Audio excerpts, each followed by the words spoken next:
Hey guys, thanks for joining us. It's August 16th, 2019. I'm Justin, and as always, I'm joined by Perry. And as always, I'm joined by my co-host, Justin. Thank you, Perry. Make sure you guys follow us on Twitter at Management Clock. We're giving away an autographed Le'Veon Bell jersey when we get to 300 followers. So if you haven't followed us yet, go ahead and hop on that before we get there. Uh, Also, you could get a second chance at winning the autographed jersey if you follow or subscribe to us on YouTube. And speaking of YouTube, you can catch our podcast there, as well as Spotify, Stitcher, Apple Podcasts, and Google Podcasts. And this is Clock Management.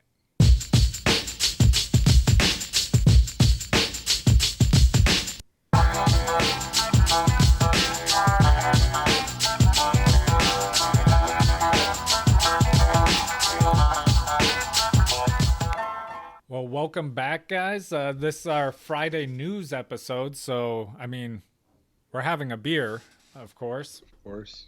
Perry, what kind of beer you got there? I think this is one I've already had on the show, but it's Modern Times Coffee Stout.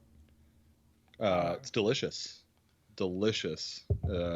Brewed in Encinitas, California. Very good.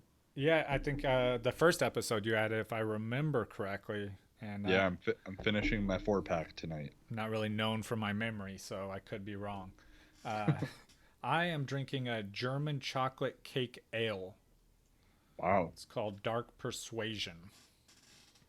Well, you have me convinced. I have never had it before, so if I just immediately make a horrible face, I won't. I can't see you right now, so I know I'll try and hide it so you'll still drink it. All right. What's new with you, Perry? I know you moved, so what's going on over there? Yeah, moved back up to Washington finally. Just getting settled in, staying with my brother for a little while.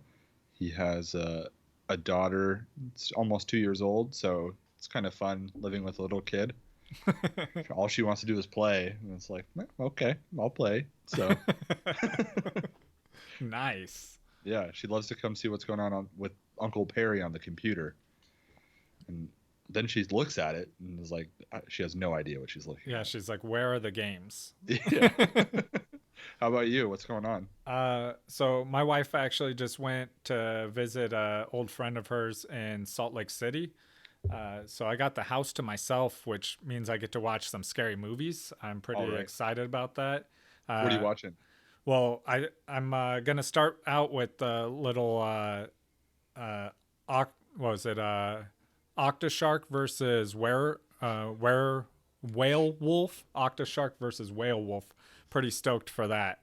Yeah, we you told me that earlier, and I Yeah. looked it up, and Impressed, huh? yeah, okay.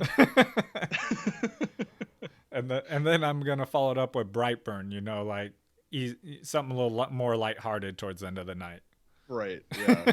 I think we're gonna watch Brightburn tonight too, so we'll have to compare notes. Yeah, we'll analyze them. Yeah. All right. So What are we doing today? it's our news episode. So it's kind of exciting because like some of the starters have started to like actually play in the preseason. Finally, yeah. Yeah. And so you actually get to like see what teams are gonna look like. But before we get into that, let's get into some news nobody cares about. Best part of the show. All right, so I'm gonna start you off with Ezekiel Elliott here. He's reporting that he is in the best shape of his life, peak physical condition. Right, he's not playing football, so who cares? Yeah, he's looking so good on that couch, though. Yeah, Yeah, he's wearing all the crop tops. all the crop tops. Sign a deal, then I'll care. Yeah, You know what I right. mean? God. Sticking with running backs, some big news from the Todd Gurley camp. He's adopted a cat. Yeah, All so right. he's officially a cat person. Can you adopt new knees? No, I saw some talk about his cat. The best name I saw for it was Todd Purley.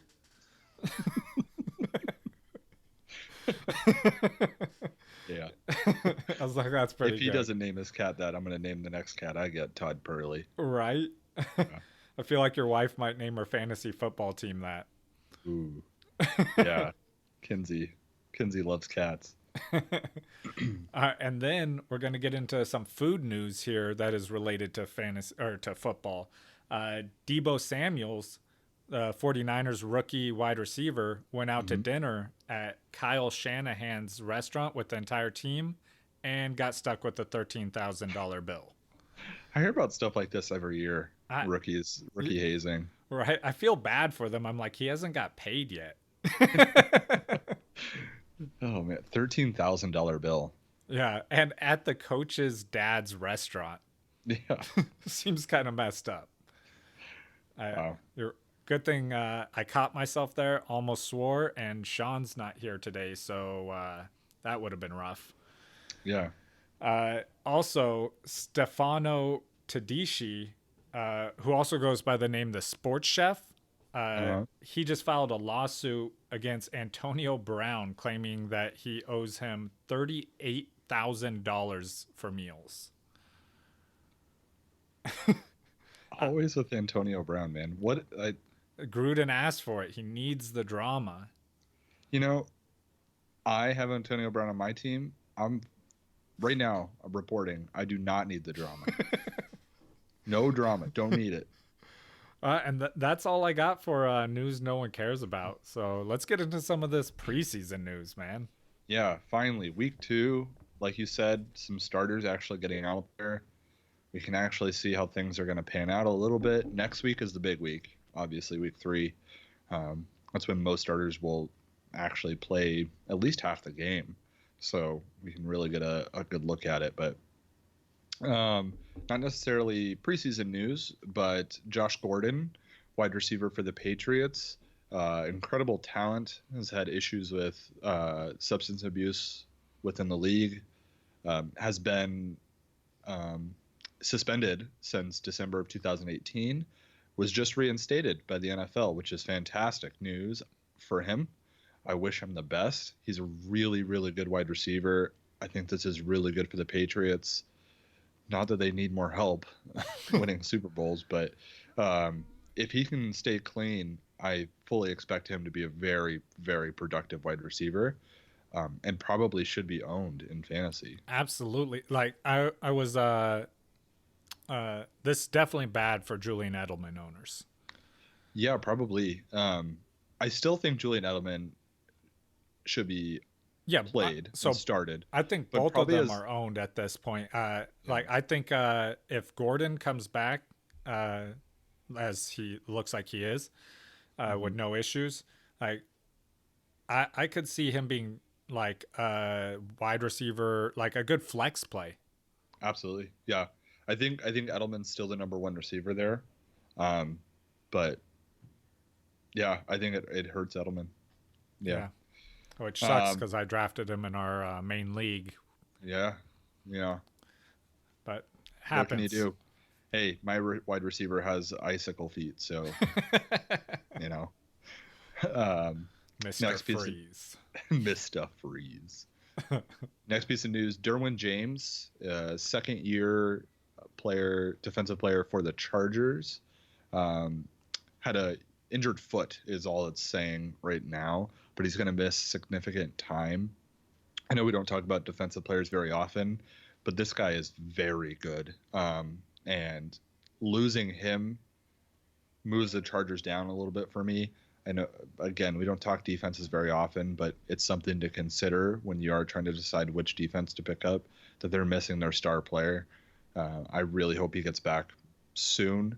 I think he win Defensive Rookie of the Year, or he was definitely maybe second? I don't think he won it. I'd have to look though. I'm not 100% sure. I think it was the Colts linebacker that won. But he's very, very good. So yeah, it's a bummer for the Chargers. Hopefully he gets back soon. Yeah, your name doesn't even get brought up if you're not amazing. So right. Chris Thompson, running back for that team up there in Washington, only had 1 touch Thursday. I think that's good for your boy, right? Yeah, yeah. And in related news to Chris Thompson, I know you had talked about this. Adrian Peterson, he just looked amazing. Like he looked like Adrian Peterson from like 6 years ago. Yeah, 4 rushes for 31 yards. Yeah, That's and great. they're reporting Darius Geis like isn't even ready to practice yet. Yeah. So Adrian Peterson, I know it feels weird, old running back, but the man is productive. Yeah, he might have to go to the Bills. He's not old enough. They don't want him. They don't want any of those young kids up there. Dwayne Haskins, quarterback for that team in Washington as well. Rookie quarterback, looked very good. Yeah, Very, very good. 7 of 14 passes for 114 yards and a touchdown. and the coaches were saying that they really liked how some of the mistakes that he made pre-snap and stuff from last week, he corrected those, and so it's just good to see him developing in real time. Yeah, yeah, it's very. I don't. I hope it works out for them up there. The quarterback issues, and losing Kirk Cousins, and then getting Alex Smith, and Alex Smith's leg exploding, and I mean, right now they're relying on Case Keenum. Yeah, you Oof. don't want to have to do that. As a Denver fan, let me tell you, you do not want to rely on Case Keenum. Yeah, that's So a worst case scenario. yeah, You get it? I got it. Some good news for my fantasy team and for Miles Sanders. He started the second preseason game Thursday ahead of, um, help me out, Jordan Howard. Jordan Howard, Yeah. right? Yeah. Which is great, and he looked very good. 5 rushes for 31 yards. Yeah. I expect him to be the starter. Yeah, I was super impressed by him. And one of my biggest concerns with him, which is why specifically I had Jacobs above him in our when we were talking about the rookies, was I was worried that Jordan Howard would be the starting running back for the first couple weeks. Yeah. And it's looking like that might not be the case. Yeah. But also, speaking of Josh Jacobs, he looked amazing as well. He only was in for, I think, one series and had 4 carries, but he did great. He did exactly what you would expect him to do, which is why he was out there. And then they took him out. They're like, all right, we saw what we needed to. Good job. Yeah, I think the only thing that concerns me about him is the offensive line in Oakland, and they've had injuries already this offseason on the offensive line. So I still think he's a viable fantasy option. I guess I just don't have him quite as high as everybody else. I think I want David Montgomery over him. So, and then honestly, I mean, if Miles Sanders continues on this trajectory, Miles Sanders might beat them both out. Like that's not crazy to think about. Yeah, all 3 of them need to be owned. If any of them are sitting there at their appropriate ADP or even deeper, grab them immediately. Yeah. Also, next news I got for the Falcons. Like I know you're real high on their offense in general, especially Matt Ryan. And Matt Ryan, he killed it. He went out there, he was executing, throwing the ball downfield, reading the defense. Like he did great. Like he did as good as you could want him to do. Ito Smith and Allison both came out there, and they both did really good too. Ito did slightly better, which made me happy, and they started him. But they both looked really good. And then the rest of the Falcons were just, oh God, like Julio wasn't out there, but like they just drop passes, and the offensive line just, I don't know what's up with them. They're supposed to be like much better this year, and they didn't. They were just letting people come through. Yeah, I try not to read too much into how well an overall team performs in preseason. Yeah. I try to look at usage more, but and who's getting those first team reps too when you have questions at a position. Right. So hopefully they clean it up, but man, it was ugly. I agree. Yeah, that's what I was talking about the yards per carry earlier about like Miles Sanders, and couple Mhm. other guys, and that's great. But like, you shouldn't take too much stock in that, because also they're not going against a defense that they're going to see during Right. regular season. But And a lot of people will point out that, preseason doesn't matter because the guys aren't, maybe trying as much, or they don't want to get hurt, or they don't even get started or played. It's also important to note that the coaches don't want to give everything away. yeah, exactly. So there's a lot of stuff that they just won't do. They're going to do it at camp, and then they'll start it in the regular season. They're not going to Yeah, be running their good stuff in preseason. So yeah, they're playing the Madden cover 2 defense about 70% of the time. yeah, yeah, Uh, just your most generic defenses. yeah. So But okay, moving on. that Oh, go being ahead. said, with these generic defenses, Kyler Murray, Oof, yeah, oof. he has been struggling. Not I just know. him, their offensive line was struggling, like, which didn't help him out, but he's been making bad decisions. He's been having lots of pre-snap issues too. I It's a bummer too because you and I were both very high Yeah, on that team, and I'm not and saying that I'm completely out on him either, because it is yeah, preseason, like we said. I agree. I guess now in like a 12-team league, I don't think I'm drafting Kyler Murray anymore, just because I don't think it's worth the risk. Um, I know I would have taken him as like the last quarterback off the board, as of like 2 weeks ago, but right now it's just kind of ugly, and I don't really trust it. And Yeah, there are so many other quarterbacks out there that it's like, I'm just not going to take that risk right now. yeah, and if he But does perform, you could stream him later on. absolutely, yeah. Um, Moving on to some Jets news. Jets wide receiver Robbie Anderson looked really good, catching all three of his targets for 32 yards. And right on top of that, Sam Darnold looking very sharp, looking to take a next step forward in his sophomore season here. Not quite fantasy relevant, but unless you're in a 2 quarterback league, definitely fantasy relevant, but a single quarterback league, not quite there yet. Ty Montgomery, running back for the Jets, looked very good as well, which is not good for Le'Veon Bell. He carried the ball 7 times for 36 yards and a touchdown. That's good. He's obviously not going to be the main guy there, but I think he could be stealing some touches from Lev Bell. Yeah, I've seen reports going both ways with this, like that, like we were talking about with the concerns of him stealing touches. I've also seen like people saying they'd be shocked to see plays where Le'Veon Bell is on the sideline. But yeah, I agree with you, where I lean more towards, if you have a running back that's doing good, why not give him a couple carries and ease that load Yeah, on Le'Veon? I think we've talked about handcuffs in the past. We talked about him on Tuesday's episode, but Ty Montgomery might be making a good case for him to be one of those handcuffs you really want to own. So I mean, I wouldn't say that I want to own, but that I might need to own. sure, I'd prefer if sure. he just didn't do that. I mean, I guess if we're looking at week 4 and Lev Bell goes down with some like 6-week injury, Yeah, Ty Montgomery's probably the top waiver pickup. absolutely. So, if you want to stash him, Yeah. might be a Uh, good idea. and then Lamar Jackson, he is out there running the ball, looking like, like he was a Madden character.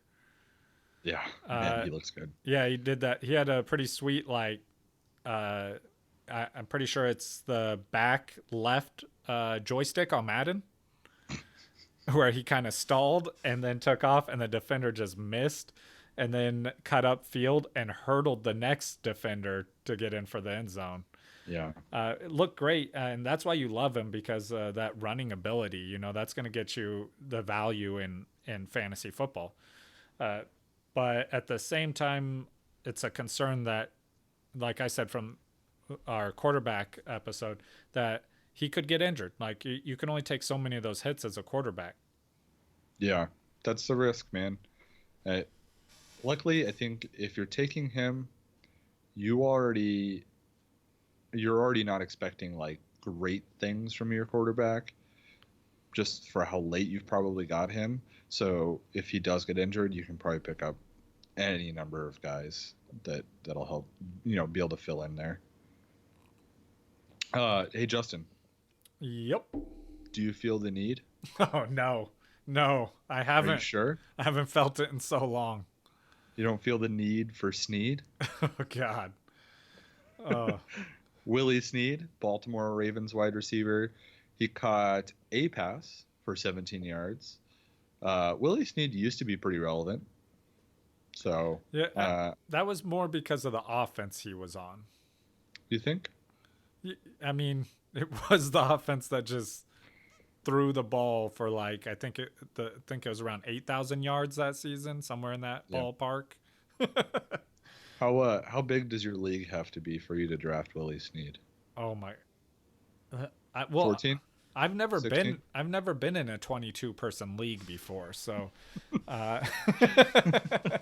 Oh God, could you imagine that draft? oh yeah, Round 4. Who are these people? yeah, oh my God, you get to double digit rounds and you're drafting like a third string running back, hoping that 2 other people get injured so he's relevant. You're drafting guys on like the practice squad and stuff. Yeah, you're going to be drafting people who haven't played in 3 years by the last round. And Willie Snead. Willie Snead, his 17-yard catch was great. Not so great was his illegal blindside block that negated an 18-yard touchdown run by Lamar Jackson. So yeah. Oh God. did more harm than good, that's for sure. Especially to the guy he blindsided. Yeah. Continuing with the Ravens here, Kenneth Dixon carried the ball 6 times for 14 yards and a 9-yard catch. I mean, 6 times for 14 yards, it's not all that good. But Justice Hill, the rookie running back in Baltimore, carried it 10 times for 49 yards and a touchdown. Looked very good. I was really high on Mark Ingram. But, with Kenneth Dixon still getting some work and then Justice Hill looking very good, I kind of moved Mark Ingram down just a little bit. I still think he's a starter. Still think he's at least he's probably a low-end RB2. But something to wonder about. I'm just happy because, like, I haven't been big on Ingram. Mm-hmm. I think he's a flex. At best, and so I'm just happy that it looks like that I was right on that. So I don't like. He's getting older. He's got lots of young talent around him, and Baltimore loves them some Kenneth Dixon.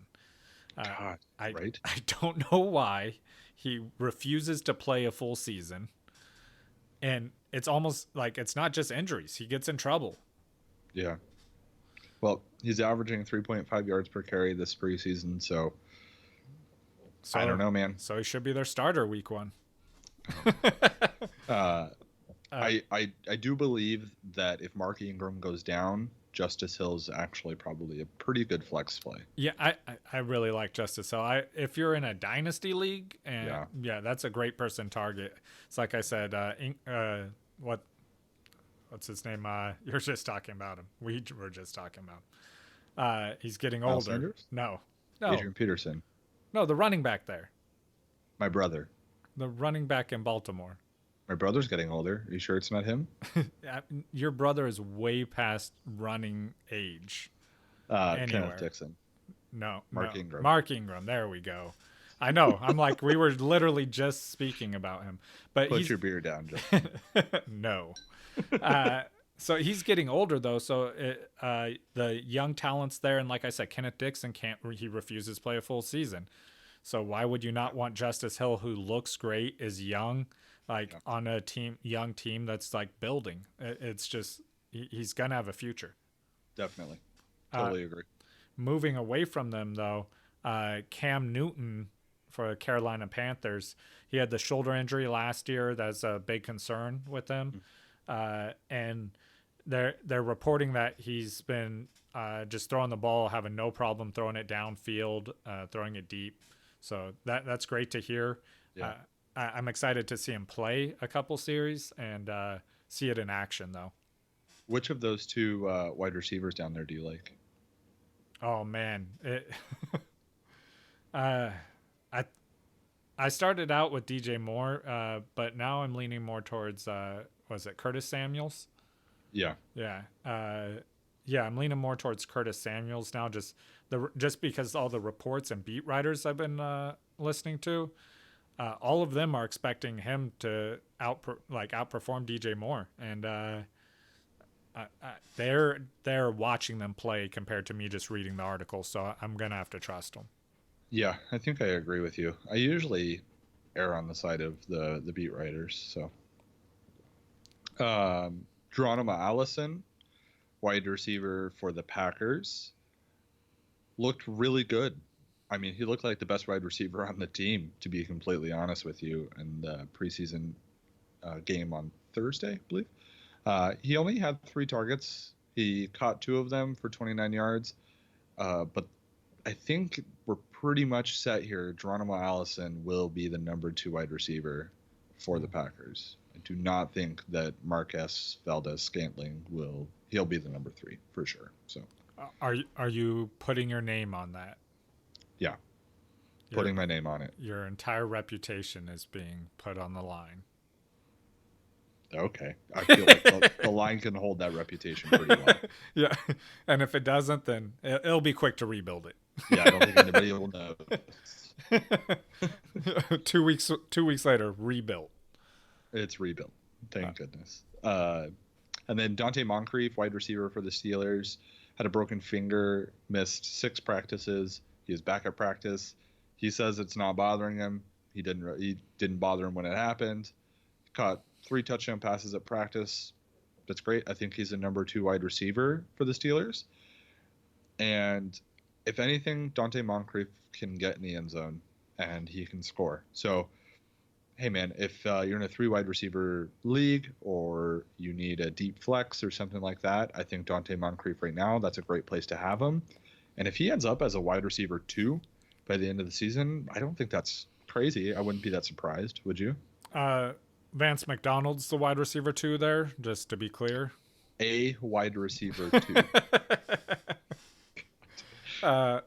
Vance Dance. Yeah. No, I don't think that would be shocking.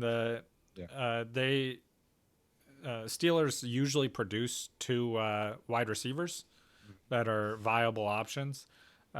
Even there, I mean, with Juju and Brown, they were producing 2 wide receiver 1s. Yeah. Also, though, I'm not saying that he is anywhere near Juju's level of talent, so I don't expect that production there. But I think there will be a split, and the Juju's going to take those catches that Antonio Brown had, and then the 2 of them, Vance and Moncrief, are going to split the ones Juju had. Probably not evenly. Majority of those going to Moncrief. And then I don't think they're going to throw the ball nearly as much as they did last year. No. Yeah. They're definitely going to try and run the ball more. And then also you have Jesse James leaving. And I think that's what makes all 3 of them viable options still. Definitely. And last piece of news I had for us today, Justin, was Melvin Gordon. I know a lot of people, their drafts either already happened or are happening very soon. Nowhere near an agreement is the report. I'm not touching Melvin Gordon. Yeah. Not touching him. Yeah, he can, if I have a deep bench, sure. I'll take him late, but he's not even falling that far, and it's crazy. Yeah, this one of the ones that when it first happened, we were talking about avoid him. He's not going to play this season. Like, I was probably more sure of that than any other prediction that I've said on here. Just the situation doesn't look good for him. He wants to hold out to get what he thinks he deserves. The team is very confident in playing without him. And so you have 2 sides that just refuse to budge. Yeah. I own him in Dynasty, and this is a bummer. But I also own Jackson, so in Dynasty. So I guess I was a little ready for it. I don't have Eckler, but I don't know. I hope he signs, man. But Yeah, but don't hold your breath. no, I'm not. And the worst part is I can't even trade him because his value is so low now that when he does come back, I traded him for nothing. Yeah, and So Jorge Kittle, uh, is that did I pronounce it wrong? yeah, Is it Keitel? yeah, there you go. Okay. George Kittle, the tight end for the 49ers. I had been talking about how I wasn't super high on him because they have other viable options at receiver. But Yeah, now, because everyone had been expecting Pettis to be the number one wide receiver there and some of these other rookies to step up. And yeah, that's not the case. Until recently, they've been talking about Pettis struggling to make the team. I Uh, know. yeah, and then I had read reports about Trent Taylor being the number one wide receiver there, and then he got injured and he's out, I believe, 6 weeks. So the Yeah, one dude who was stepping up isn't even playing now. I think all of that's horrible news for the 49ers. It's great news for George Kittle. It actually moved, like, I have yeah, him moving up closer to like where he's being drafted now. I still am not drafting him as he's a tight end and he's going to be going way too high for tight end in general. Uh, yeah. but I've got him ahead of Ertz now. yeah, I think that's warranted now. Yeah, I've got him as number 2. Ertz is number 3. Howard is number 4. But yeah, I think And Jimmy Graham is one. Jimmy Graham, number 1 tight end this season. Yep, for sure. Um, I just think this is really sad news for Dante Pettis. This could have been a big year for him. I really, and the year hasn't even started, so I don't want to bury the guy. But man, I'm hoping that things get better. Hopefully they will. So I guess we'll just wait and see. I know I drafted him, but I'll probably be dropping him before the season starts to pick up my defense and kicker. Yeah, So which is exactly why we do that in the draft, yeah, Now you're not trying to pull someone off the waiver wire last minute. You have them stashed already. right, definitely. Okay, well, is that all our news today, Justin? Yeah, that's everything that I got in our news segment. So next week we're doing something kind of special, right, Perry? For our Tuesday episode. I believe so. I'm still trying to set that up completely, but I'm pretty sure we're good to go on it. So we'll have a physical therapist come on the show. He's a friend of mine. He's going to talk about some current injuries that we're dealing with in the NFL. Andrew Luck, Todd Gurley, a couple things like that. I won't give everything away. And give his perspective on the injury, what he would think is a timetable for a return, limitations that he would recommend or expect from a player. So, check it out. Stay tuned. We'll be recording that Tuesday. Yeah, I'm excited to see how we figure out how to put the 3 videos up. That's going to be the exciting part. Yeah. Sean, producer Sean will have to figure that one out. Yeah, I'm glad he'll be back for that one. I'm going over to his house this weekend, so I'll pay him in Eggo waffles, and that's all he needs, man. Eggo waffles and milk. He's a simple man with simple needs. I know. Sean loves milk. And sandwiches. That's sandwiches. That's right. All right. All right. Well, thank you guys for joining us. We'll see you guys on Tuesday. Peace out, Cub Scouts. I'm not sure if that's a saying.